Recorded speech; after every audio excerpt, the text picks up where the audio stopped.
দখলদার ইসরায়েল ফিলিস্তিনে যে বর্বরতা চালিয়ে যাচ্ছে তার নেপথ্যের মুখ্য কারিগর ইসরায়েলের প্রধানমন্ত্রী বেনিয়ামিন নেতানিয়াহু।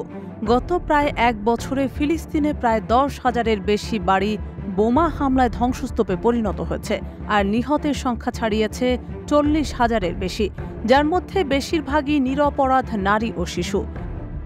নেতানিয়াহুর এই বর্বরতা গোটা বিশ্বেই সমালোচিত হয়ে আসছে। এবার গাজায় নেতানিয়াহু সরকারের নির্দেশে চালানো এমন বর্বরতাকে আর সমর্থন দিতে পারছে না ইসরায়েলের বিরোধী দলগুলো, যার প্রেক্ষিতে নেতানিয়াহুকে ক্ষমতাচ্যুত করার ব্যাপারে সম্মত হয়েছেন দলগুলোর নেতারা। গাজা যুদ্ধের জেরে প্রধানমন্ত্রী বেনিয়ামিন নেতানিয়াহুর সরকারকে অপসারণের বিষয়ে আলোচনার জন্য বিরোধী দলগুলোর নেতাদের জরুরি বৈঠক ডাকার আহ্বান জানিয়েছেন ডেমোক্র্যাটদের চেয়ারম্যান ইয়ার গোলান। গোলান সামাজিক যোগাযোগ মাধ্যম এক্স অ্যাকাউন্টে পোস্ট করা এক বার্তায় বলেছেন, আজ আমি বিরোধী দলে থাকা আমার সমস্ত বন্ধুদের কাছে একটি স্পষ্ট আহ্বান জানাতে এসেছি। আসুন একটি নতুন পথে যাত্রা করি। ইসরায়েল একটি জরুরি অবস্থার মধ্যে রয়েছে। রাজনৈতিক নিরাপত্তার দিক থেকে অর্থনৈতিকভাবে, সামাজিকভাবে এবং সাংবিধানিকভাবে ভেঙে পড়ছে। আমাদের চারপাশে সবকিছু ভেঙে পড়ছে।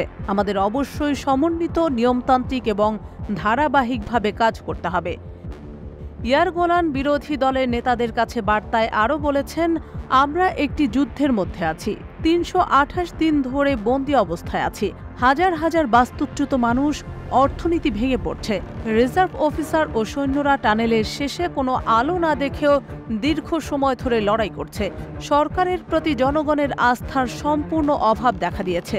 শুধুমাত্র রাজনৈতিক বিবেচনার ভিত্তিতে নেওয়া সিদ্ধান্তগুলি আমাদের সকলকে এই অবস্থানে আসতে বাধ্য করেছে।